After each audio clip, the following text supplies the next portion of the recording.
Welcome to today's FISITA webinar, coming to you live from FISITA headquarters here in Stansted in the United Kingdom.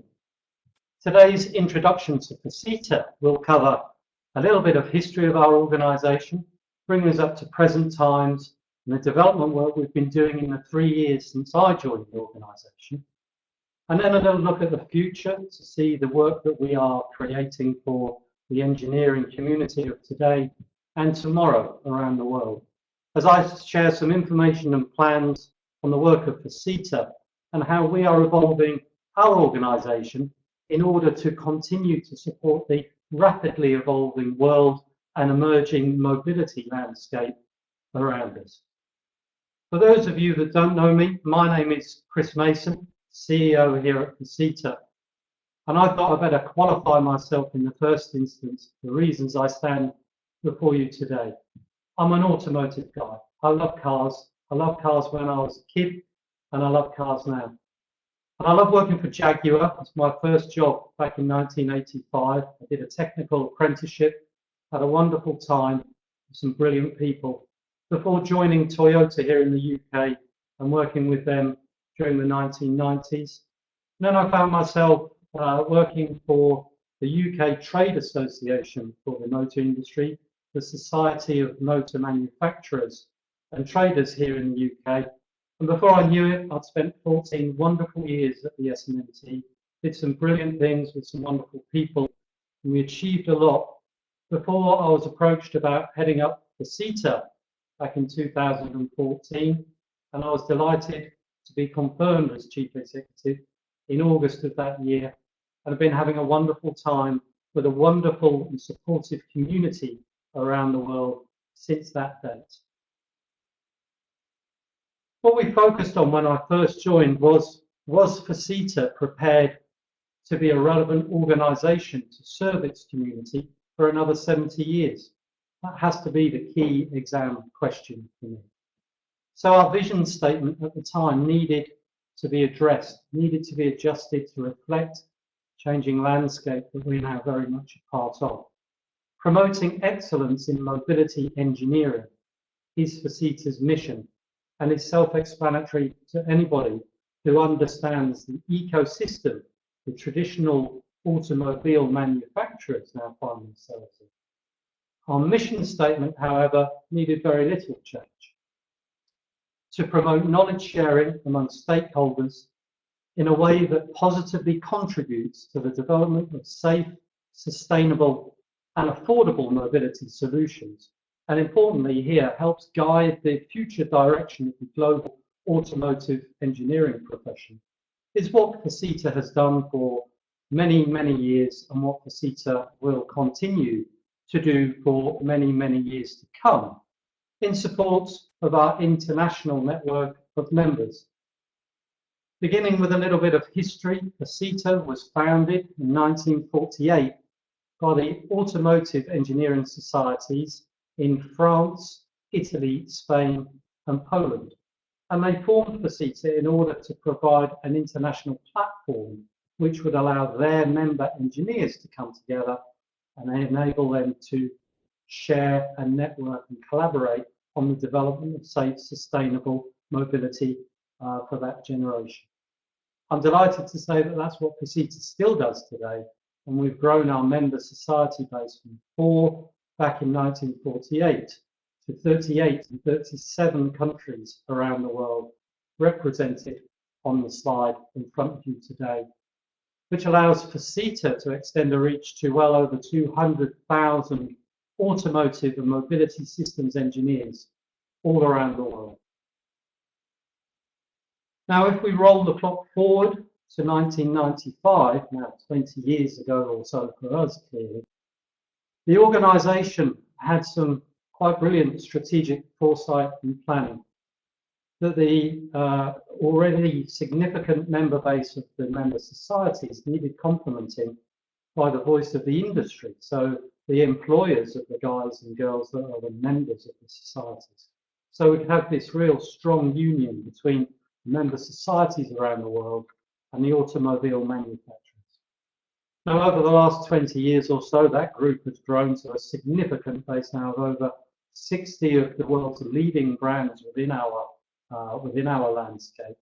And you'll see that from an OEM start, we added tier 1 and tier 2 suppliers to those OEMs.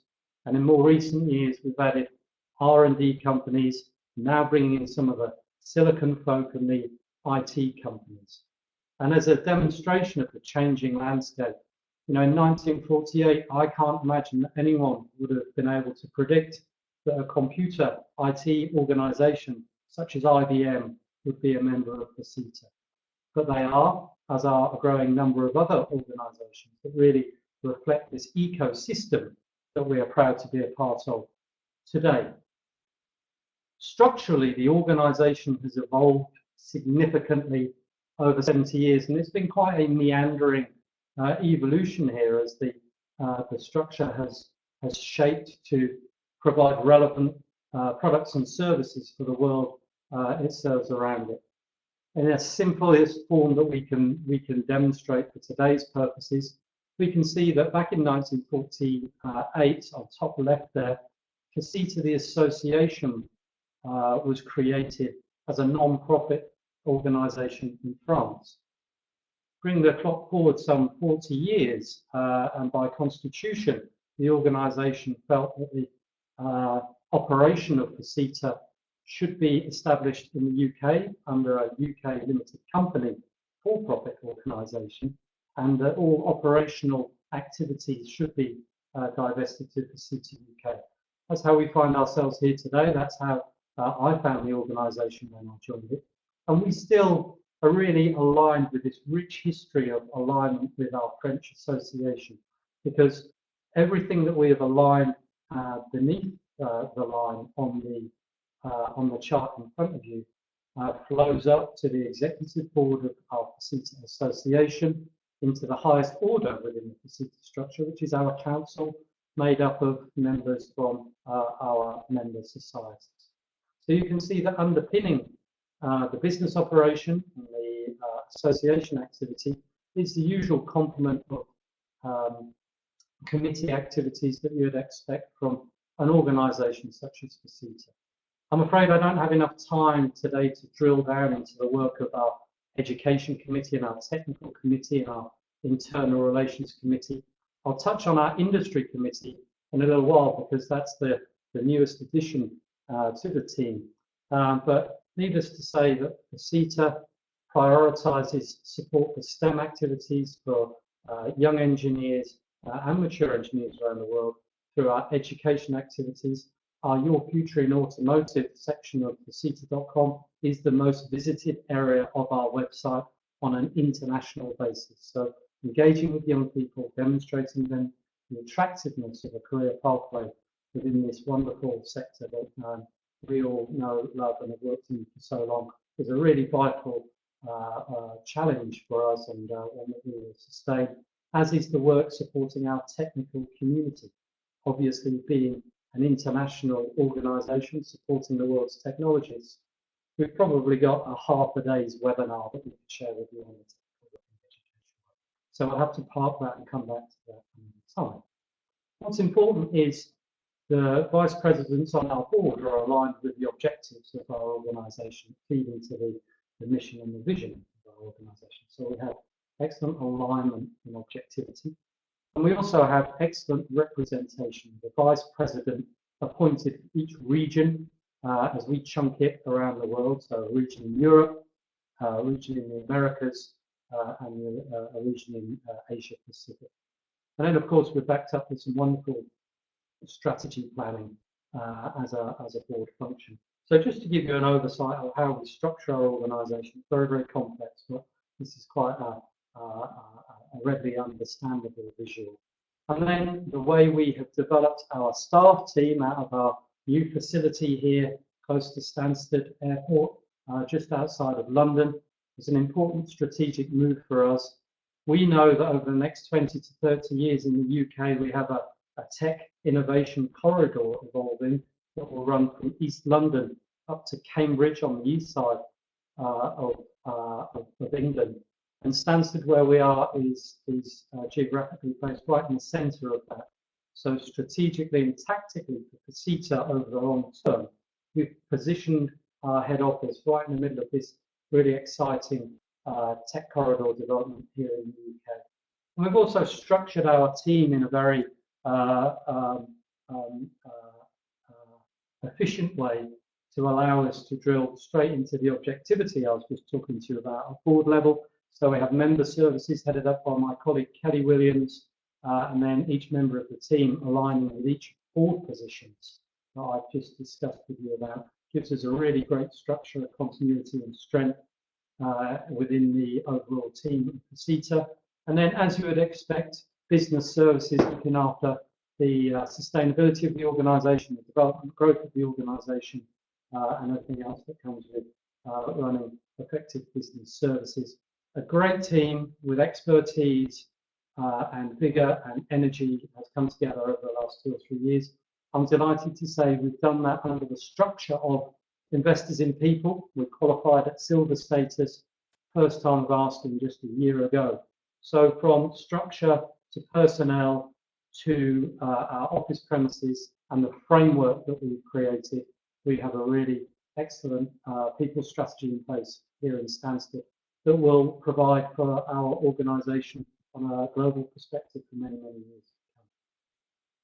And that's important because, you know, these are the objectives that we drive. These are what I refer to as our year-on-year continuity objectives. So first of all, as is our mantra, we're here to promote the active cooperation and information exchange with and between our member societies, working with them to develop and deliver added value products and services for their individual members. And I think this is a really, really key point. For FISITA to do its work well, we need to be thinking about the well-being, the development and the support of individual engineers via working with our member societies and corporate members around the world. Secondly, to provide recognised leadership in the global automotive engineering landscape and interface with other mobility-related activities. And for me, again, a really vital role for a membership organisation is to provide leadership. And I think that's magnified right now as we face the challenges of the mobility agenda, seeing our corporate members evolve from this kind of 100-year position of manufacturing automobiles to transitioning into becoming the mobility service providers of today and tomorrow, needs a strong FISITA, showing leadership, supporting our members, talking to our members, finding out what their needs are for the future, and helping them to achieve those goals. 3 and 4 is our people piece. I always take number 4 first. I'd rather invert these and say, first of all, we look to support the education, training, and international experience of students and young engineers around the world, importantly, to meet the needs of industry. So we're all aware of the challenges we have in and around the education piece in producing workplace-ready engineers of the future. Again, I come back to the changing landscape and ecosystem, which means our corporate members need much, much more than traditional mechanical or electrical engineers today and tomorrow.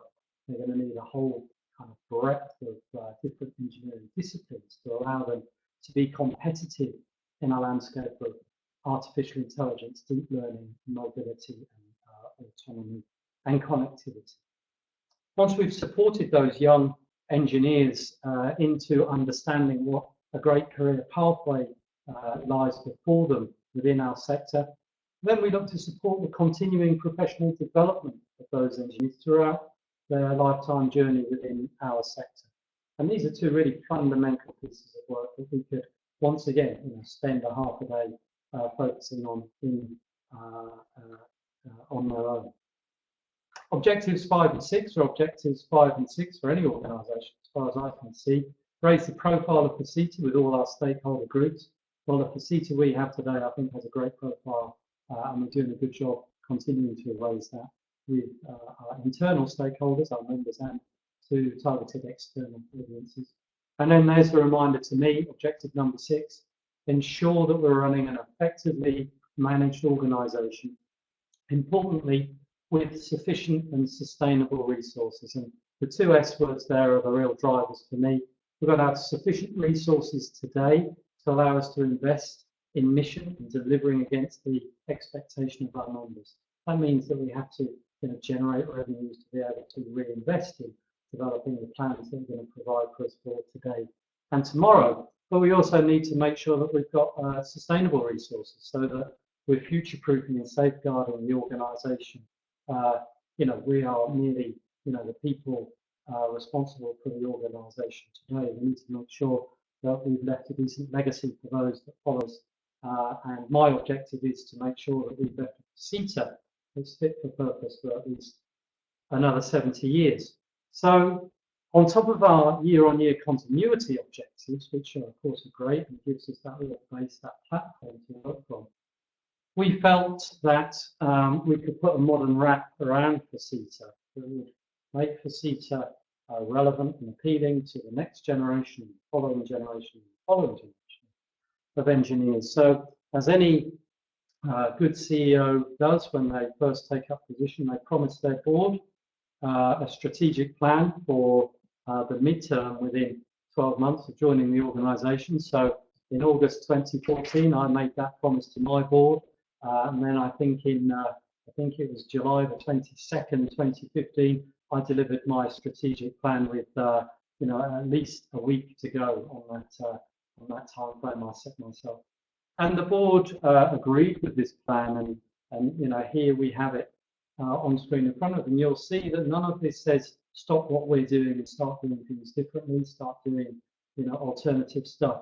It's more focused on improving and demonstrating and aligning and just being a little bit more proactive in communicating and engaging with our target audiences. So you can see off the screen that first of all we're looking at improving our engagement, our recognition, which I think we're doing a great job at. And we need to be demonstrating the purpose and value of the FISITA membership a little bit more in a more tangible way. I think that's the key here. It's kind of easy for a membership organisation to exist year on year, but to provide actual tangible products and outcomes is a real challenge. Thirdly, for me, we go back to the point I made a moment ago about the strategically important development back in 1995 of bringing industry into the kind of membership fold. Well, I think as strategically important in 2017 is our alignment with academia for a number of reasons, but probably primarily two. First of all, the dialogue that we have around the world of whether we are seeing workplace-ready engineers coming into the sector is a challenge for everybody, that we need an open dialogue between industry and academia on to start making inroads positively there.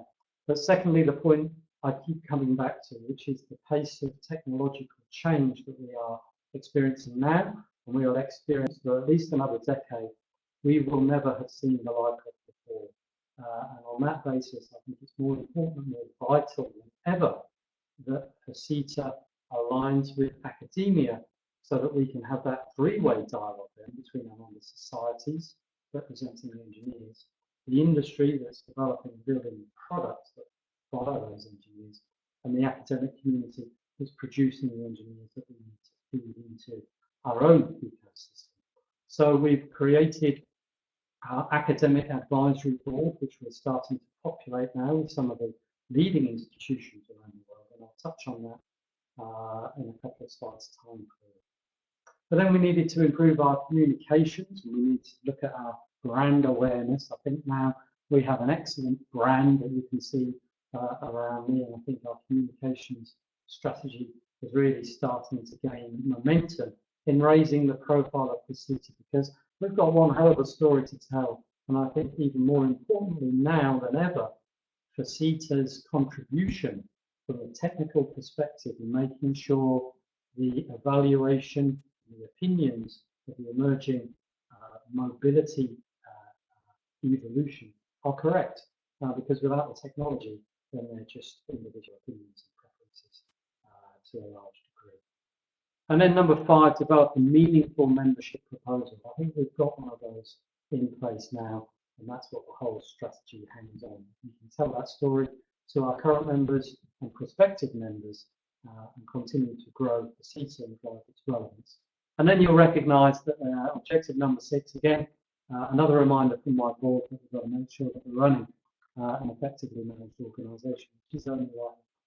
FISITA needs to be an exemplary, good governance as we take the organisation forward. Now, to touch on a little bit of the work of FISITA from a, again, traditional perspective, we run significant international technical events for our community. It's a wonderful thing. It's our reason for being. The World Automotive Congress was put on by our founding members, back in 1947 to bring their guys together that very first time. And then it's run every other year since. And my first experience of FISITA was Maastricht Congress back in 2014, just before I took up my position.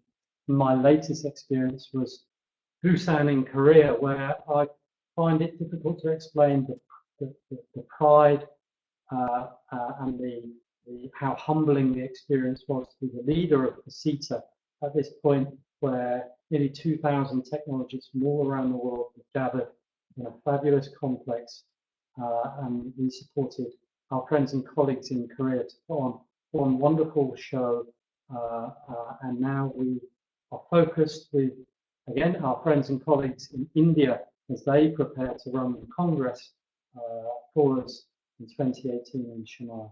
Again, shaping up to look like a wonderful, massive, and impactful event that we should all look to continue to support. For me, primary legacy for FISITA is that the World Congress continues to run forever. More recently, the FISITA World Automotive Summit was established in 2009.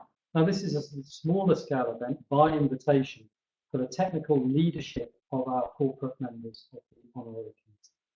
So we restrict this to 120 to 150 delegates, and we allow them to choose the subject for the following year, and then we work with them throughout the course of that year on the programme that they want to bring together.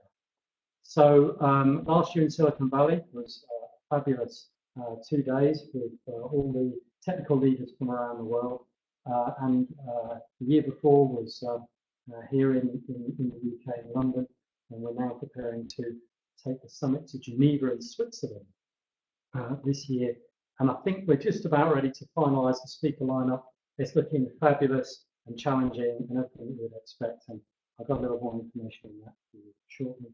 And then we look to Eurobreak, our subject matter specific annual event, gathering of European and the world's leading braking and friction technologists. That opens its doors in Dresden on Tuesday next week, and I can tell you it's completely sold out. We'll have nearly 1,000 delegates there, we'll have 100 exhibitors for a full 4-day technical conference based around friction and braking technology. And we know, part of the technological evolution that we have in front of us, braking is about so much more than making things stop these days. Through regenerative braking, we have a whole new bunch of technologies coming into the Eurobreak arena, and that brings with it lightweighting. So a really fabulous event for the specific community there. And the team here at HQ are trying to keep quiet downstairs right now while they're packing the boxes because the van leaves tomorrow morning for Dresden. So we'll all be out there early next week and looking forward to being with the Eurobreak group once again. If I can come back to the summit momentarily, talk about the challenging content and agenda that our technical leaders want to put together. How's this for this year's title? Clearing the air, creating a path to sustainable mobility. I'm not sure you would find that title outside any event outside of the FISITA community, because I'm not sure there's many organisations brave enough to run an event under that heading. So let's look at air quality, emissions standard, global harmonisation within the emission space, whilst we're also tackling the challenge of sustainable mobility for the world population. It's just a fabulous proposition. Now, I can't wait to be in Geneva in November with some of the sharpest technological minds within our membership. And this really demonstrates the point that the popularity of this event is such that we could probably double or triple the delegate list if we wanted to. But the group want us to keep it at this size, wanted to keep it maintained, because that provides an environment that they want to kind of exist in for that couple of days, to allow them to explore this topic, take away some learning and some opinions from their peer group, people they respect from around the world in doing so. We also like to line up a bit of a challenging social visit while we're there, so we're off to study some nuclear science research while we're there. I can't wait to go to CERN and see what those guys are up to there. So a really fabulous thing, but we had to come up with a solution that allows the next generation of technologists who can't yet kind of get hold of a ticket for the summit to be able to become familiar with FISITA, start to engage FISITA on a technical basis. So this year, for the first time, we launched FISITA Plus. We intend running a one-day conference out of London, fabulous venue in County Hall on the banks of the River Thames, opposite the Houses of Parliament, just behind the big wheel.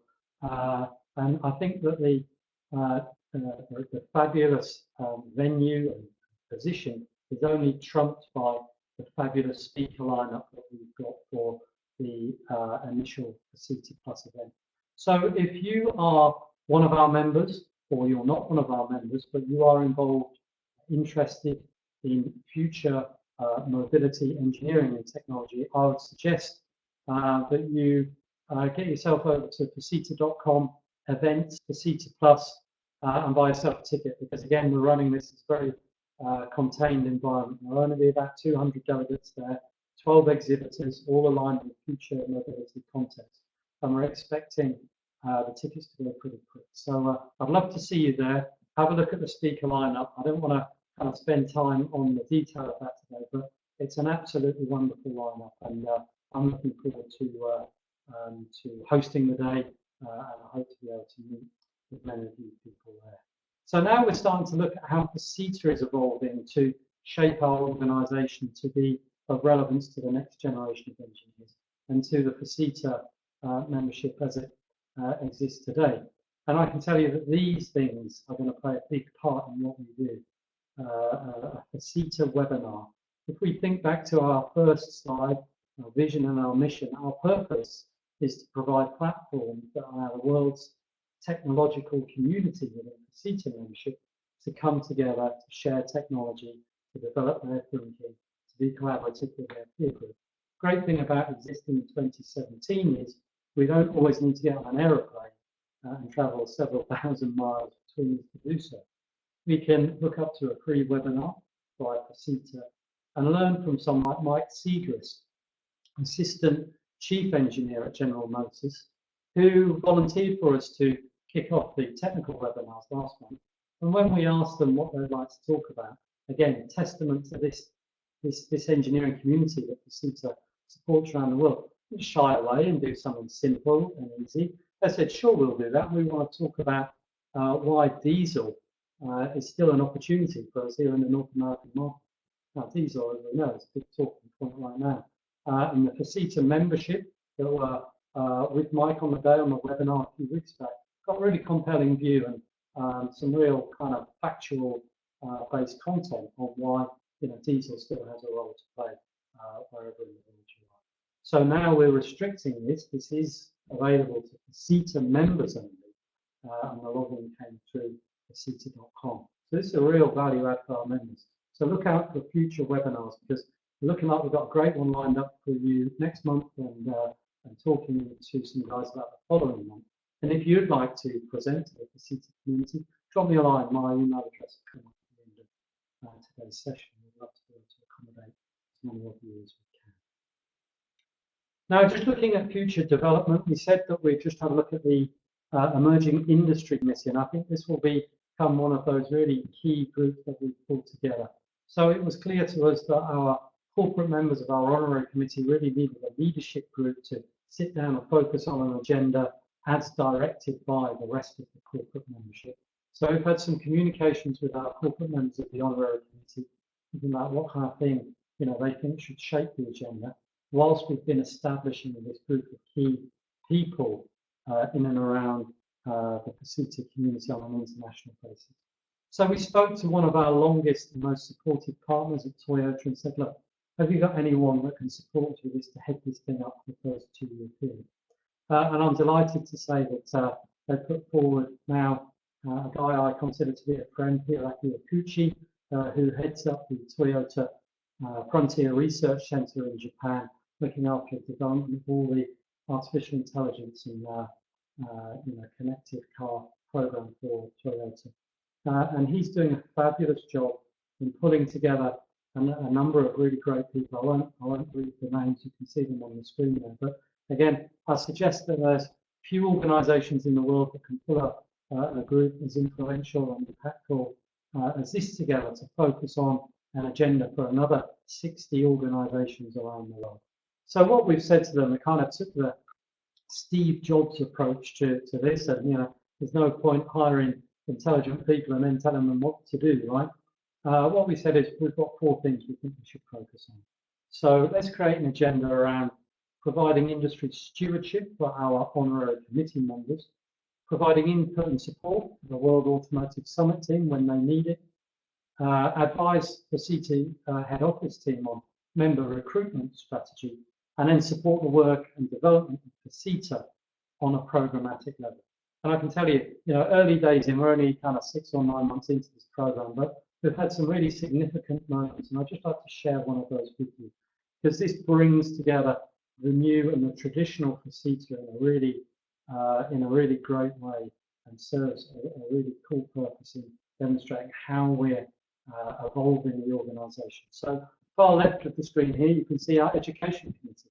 Been doing a great job in and around STEM activities with all our members for many, many years, doing a great job today and plans for the next 3 years working really good. Our honorary committee, far right-hand side, this massive group of really influential corporate members needed this kind of leadership team, and then they can all correspond with that. So you can see how the academic advisory board and the industry committee really fit into our framework well.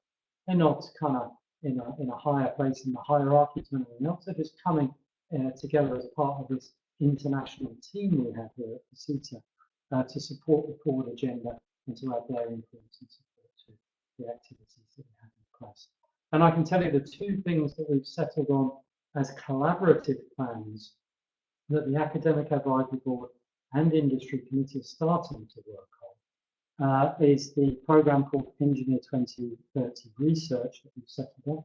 So if we think this thing through, we know that today's school leaders are university leaders in 2030, frightening enough, but true. And what we want to do is to make sure that between now and then we're working industry and academic relationships really, really well to ensure that the academic community is aware of the development plans of the corporate members as far as we can, to make sure that those students that come into the system in the future are workplace ready in terms of just being ahead of the curve in the development side. Aligned but slightly different on the same tack, the second activities are the FISITA International Work Experience Program. Again, let's think this thing through. We've got 38 member societies all around the world that all have student members. We've got 60 corporate members, some of the biggest brands in the world, that are looking for the best talent coming out of the university system. Well, why can't we put the 2 together and open up an opportunity within our corporate members for a student from another part of the world to travel, spend some time, gain some experience, and importantly, become attracted to a career pathway within our sector. So we soft launched this perhaps 6 months ago. We've got a number of people going through the process right now. So once we've validated this mechanism, then we can apply scale to it and provide a real value-add service. And the important thing for me is we're doing this for our members, not trying to change kind of government regulation or trying to take on the whole system around the world. But saying within our membership we can make this happen, right? And we can make the world a better place for it. We can drive more young talent into our corporate members. We can provide another reason for being to become a member for our societies around the world. So really key innovation and development. And just as I start to wrap up, I'd like to share with you the Inspire to Aspire project visual that we have here that really starts to encapsulate everything that I've been talking about over the last half an hour or so. So what we've done now is we've created a free-to-access marketing pack for all of our members to use, absolutely no cost at all. That provides a lot of web content, visuals and references, and a really great, sexy short film that's really going to appeal to people who are probably, half the age I am right now, or more, and attract them into a career pathway to explore a career pathway in the automotive mobility systems engineering sector. The call to action from this marketing pack is to get them clicking onto FISITA.com, Your Future in Automotive, where there's even more information about what an engineer really does. That page, what does an engineer really do? The most visited page on FISITA.com, continuing month on month for the last 3 years. So the call to action works. Then when we've got them in place, what we want to do is keep talking to them. So we have developed a mechanism called the FISITA Friend for Life program, which requires membership of the local engineering member society to qualify for. So what we're doing is aligning ourselves with the world's engineers, but the prerequisite here is as long as they're a member of a local FISITA member society. So that we're driving value for our members. We've got some support going in for our members on recruitment and retention of engineers. And the reason for being is Friend for Life is the key that unlocks the door to career opportunity for individuals. Our international work experience program, supported by the FISITA travel grocery program, and then importantly, the career development opportunity. Everybody gets an online profile. It's visible to everybody else within the Friend for Life community, that the individuals are allowed to populate and develop and enhance to promote themselves as engineers to the international FISITA engineering community and gain important access to our corporate members too. And as we develop this, we've got a number of other initiatives coming on stream. The next one that we've got in sequence, as you can see, is job listings. So we've got all these engineers, whether they're young or mature engineers, working their way through their career pathway. They can see the potential career development that may come through jobs postings of our corporate members, and so on and so forth. Live streaming of webinars. You may even look at live streaming of some of our technical events as a member benefit, so exclusively to FISITA members and their members, as we develop this modern platform that drives the traditional FISITA mission. So everything we're doing is continuing to do what FISITA has always done, but enabling us to do it without always having to get on an aeroplane. As brilliant as that is, and as wonderful as the Congress and the Summit and Eurobreak and FISITA Plus are, I think it's really, really important that we can have a more frequent dialogue and a more readily accessible platform to enable us to support the world's engineering community. It's a whistle-stop tour of FISITA, I'm afraid, and I hope that I've given you everything that you wanted to hear today. If I haven't, or you'd like to find out more, here's my office direct dial number right here. So give me a call, and if I'm in my office, I'll pick up the phone and say hi and have a chat. If not, drop me a line. If you want to know specifically about membership of FISITA, our colleague Kelly Williams is Director of Member Services. She'd be pleased to hear from you.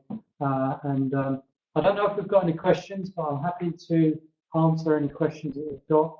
Just need to get a quick gulp of coffee, and then I'll take the first question. Patrick, what have we got? So, from Philip, my friend Philip in France. Friends for Life is free at the moment. What will be the future of this link and fees? I think students looking for news about automotive industry and looking into the education program. Yes, Philip, good to hear from you. Thanks for joining us again. Friends for Life is intended to be a free-to-access mechanism while we get it up and running. So we've extended its free to access until the end of August at the moment, and then we're going to review that again. But here's the thing, if we do apply any fee to it, it will be extremely low cost. And I'm thinking something in the region of £10 per year for each registration. And the intent there is to help us to administer the program, to develop the program, to be able to afford to develop the IT behind the program. But then importantly, I think a portion of that £10 fee could become a donation to the travel bursary pot. So we could say take 25% of that fee and channel that into the travel bursary pot and provide more funds to support more young people to take advantage of the travel bursary. So in a way, you know, we need to be clear, this isn't about FISITA profiteering. That's not what we're about. I hope I covered that at the beginning of this presentation. What we do is, if we have to apply fees, that's about allowing us to develop against mission, right? So if we do it, it'll be to help us administer it, to develop it, and to help more young people to take advantage of the travel bursary program. We have another question from Dragos. Dragos, hi, how are you? How is FISITA funded? We are funded through member subscriptions.